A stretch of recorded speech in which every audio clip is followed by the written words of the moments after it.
Сәлеметсіздер ме, құрметті аналар, құрметті балалар. Бүгінгі біздің қозғайтын тақырыбымыз әсерлі тақырып, подростковый возрасттағы балаларға арналған тақырып. Егер сіздің балаңыз өтпелі кезеңде жүрсе, оның эмоцияларын байқайтын болсаңыз, осы видеоны соңына дейін көріңіз. Бүгінгі біздің қозғайтын тақырыбымыз: бала сізге құлақ аспаса не істеу керек? Қалай ата-ана өз беделін сақтап, баланың эмоциясын өзін өзі басқаруды қалай қалыптастырамыз? Осы жайында болмақ. Яғни сөзге құлақ аспау, тыңдамау балалардың арасындағы, әсіресе подростковый периодта жүрген балалардың арасында ата-анамен болатын түсініспеушілік. Былайынша айтқанда проблема, подростковый возрастқа келген кезде ата-ана да баласын түсінбей жатады, бала да ата-ананы түсінбей жатады. Екі жақта мен түсінбейді мамам, папам деп подростықтар жүреді, боз балалар. Үйде ата-ана жүреді. Осы баланың, осы қыздың мінезі бір түрлі өзгеріп кетті. Өтпелі кезеңнен біз де өткенбіз, қайдам деп ата-ана қарсы шығады. Ол дұрыс емес. Бұның шешімі бар. Осындай жағдайда ата-ана балаға поддержка берсе, бала, естественно, ата-анаға поддержка берсе, екі жақтан взаимопонимание, яғни түсіністік болса, онда подростковый возрасттан ата-ана да, бала да оңай шығады. Енді аумалы төкпелі кезең ғой, өзі айтып тұрғандай, балалық шақтан үлкен өмірге физиологиялық ауысуы, былайша айтқанда, көңіл-күй құбылмалы кез. Осы кезде ата-анаға сабырлы болуды тілеймін, және барынша сабырлы болып, баланың көңіл-күйін бақылаймыз. Баланың көңіл-күйін бақылау арқылы баланы өзімізге қарата аламыз, баланы тыңдата аламыз, және баланы тыңдай аламыз. Егер бала сізді тыңдап түсіну үшін, алдымен бала өзіне не керек, соны анықтау керек. Маған не қажет, нені қалаймын, мамамнан нені қалаймын, папамнан нені қалаймын, мына өмірден маған не керек, не қажет, соны анықтау керек. Бала отырып өз-өзіне есеп беру керек. Әрбір бала, подростковый возрастта жүрген бала.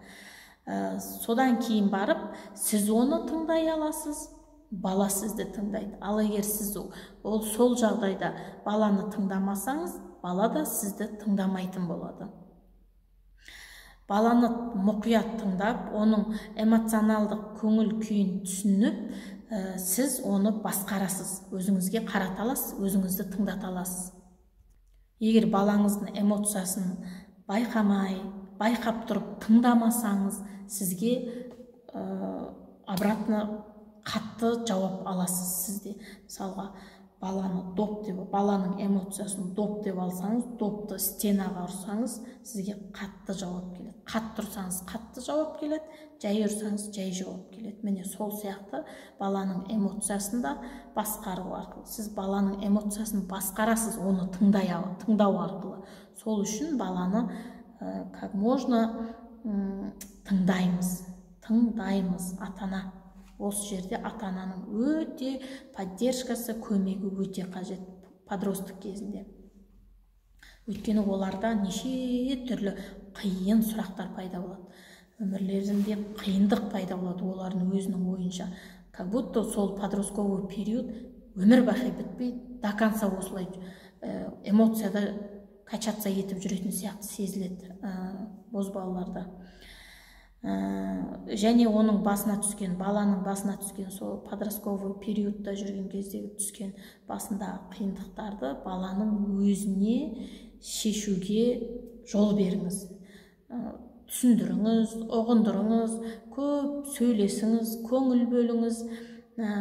Баланың сыныптастарының арасындағы болмаса болады ғой, қыз бен жігіттің арасындағы түсініспеушілік болып жатса, соны түсіндіріп ұғындырасыз.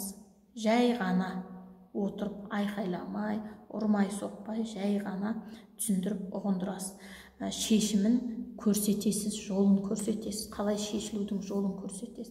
Ешқашан баланың басындағы қиындықтарды, мәселелерді өз бетіңізше шешпеңіз.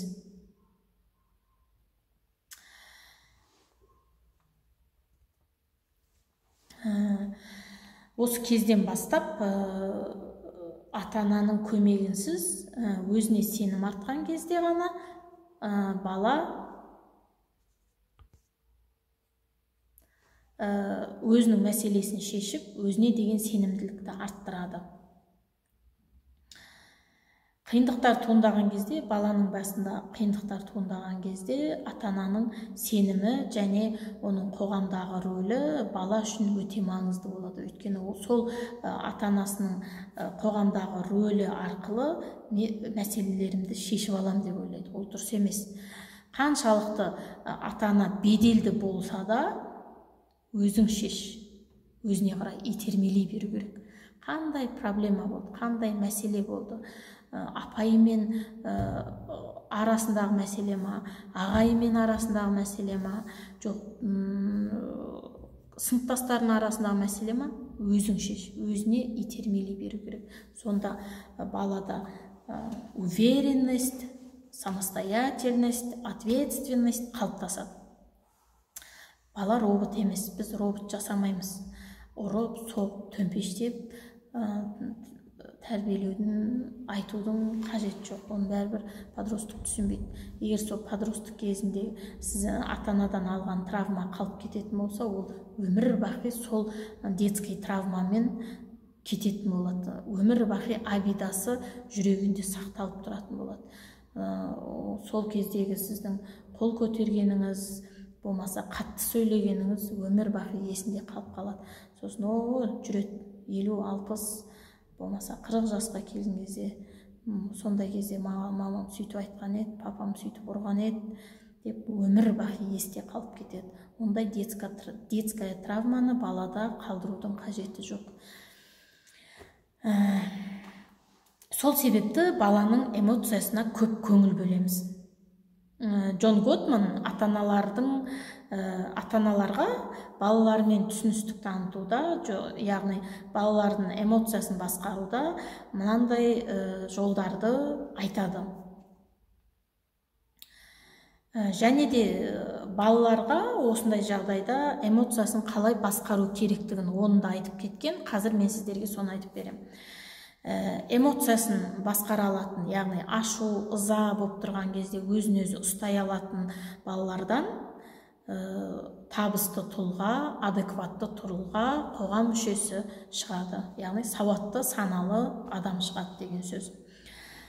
Сондай-ақ қарсылық танытып жатқан эмоциялар бала мен ата-ананы бір-біріне жақындастырады. Яғни бала сізге қарсы эмоция көрсетіп жатса, яғни ашу, ыза, сөз қайтару деген сияқты эмоция көрсетіп жатса, сіз баланы сіз тыңдауыңыз керек деген сөз. Мысалы, сіз бір жерге жұмсадыңыз, болмаса бір үй шаруасын тапсырдыңыз, өте жауапты істі тапсырдыңыз, сол кезде бала сізге қарсы пікір айтады. Той, мама, қош, папа, істей алмаймын ғой, ол мен қолымнан келеді, на самом деле оның қолынан келеді, бірақ солай сізге эмоциясын көрсетіп жатыр. Сол кезде сіз айқайлап, ұрыспай, қызым, не болмаса балам,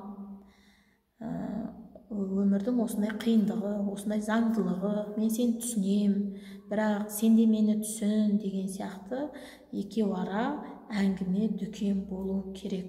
Осы тыңдау деп аталады. Баланы тыңдау, ананы тыңдау, әкені тыңдау. Егер ана өзінің состояниесін түсіндіріп ұғындыра алмаса, қыз түсінбейді оны. Әке өзінің состояниесін түсіндіріп ашып айта алмаса, бала оны түсінбейді.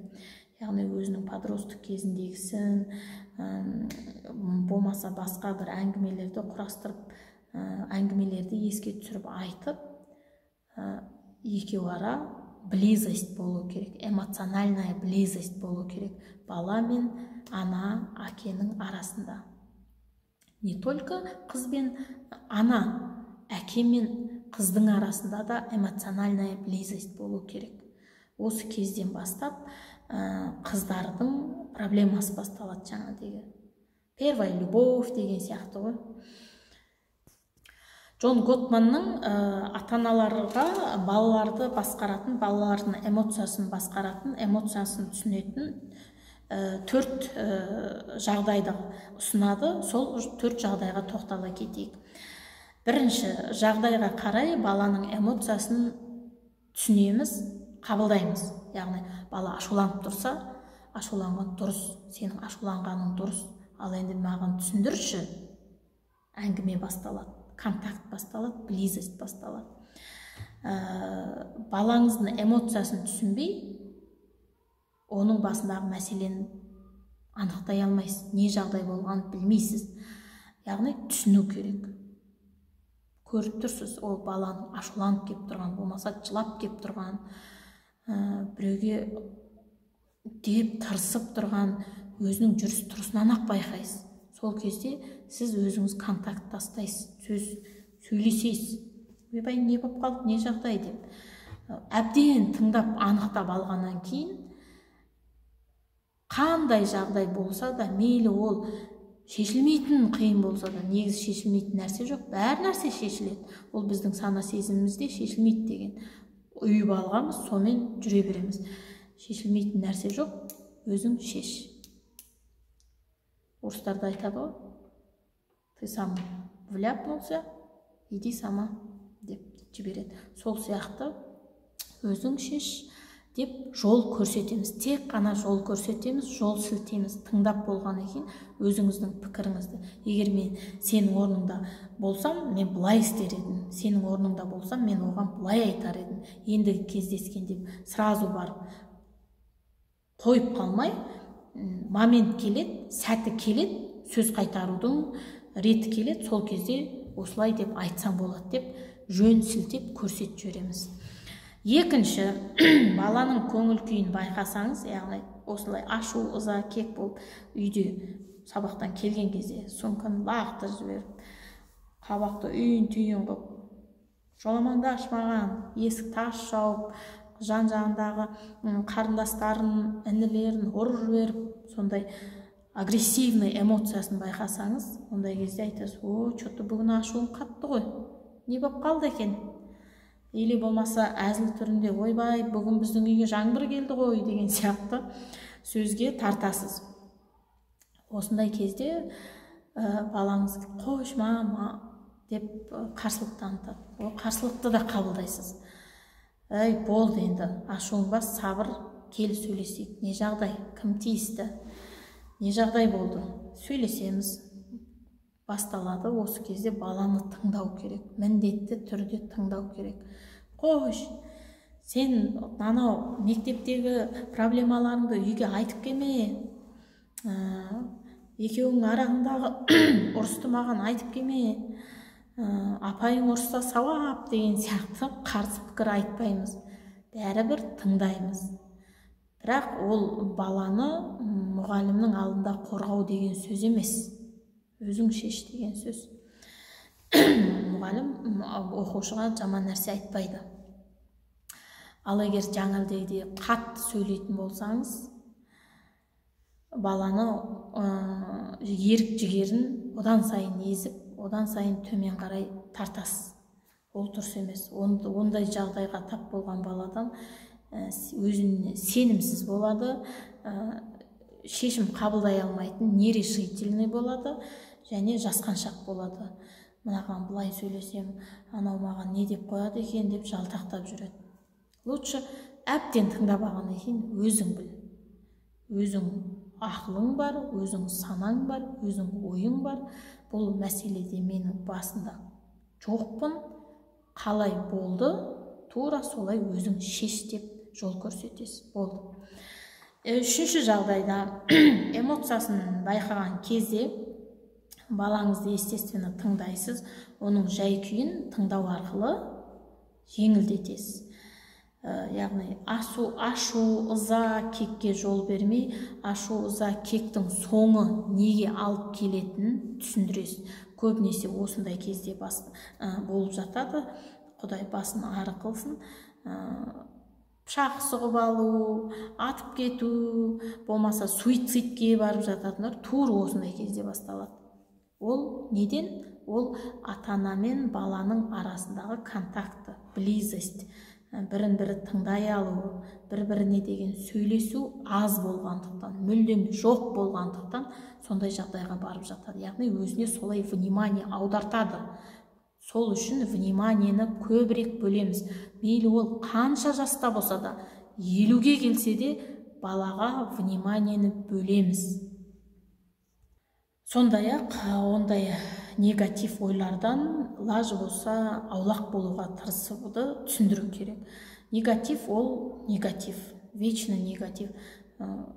Бір ай, бір жыл, 40 жыл жаңбыр жауып тұра бермейді ғой. Жаңбырдың артынан да күн шығады, бұлттың артынан да күн шығады, қыстан кейін жаз келеді деген сияқты теңеулерді айтып, оның жаңағыдегі ашу-ыза кегін, негативті ойларын тарқатуға әзілмен болса да, притчалар айтып болса да, философиялық жолмен болса да айтып түсіндіреміз. Тек қана сабырлықпен.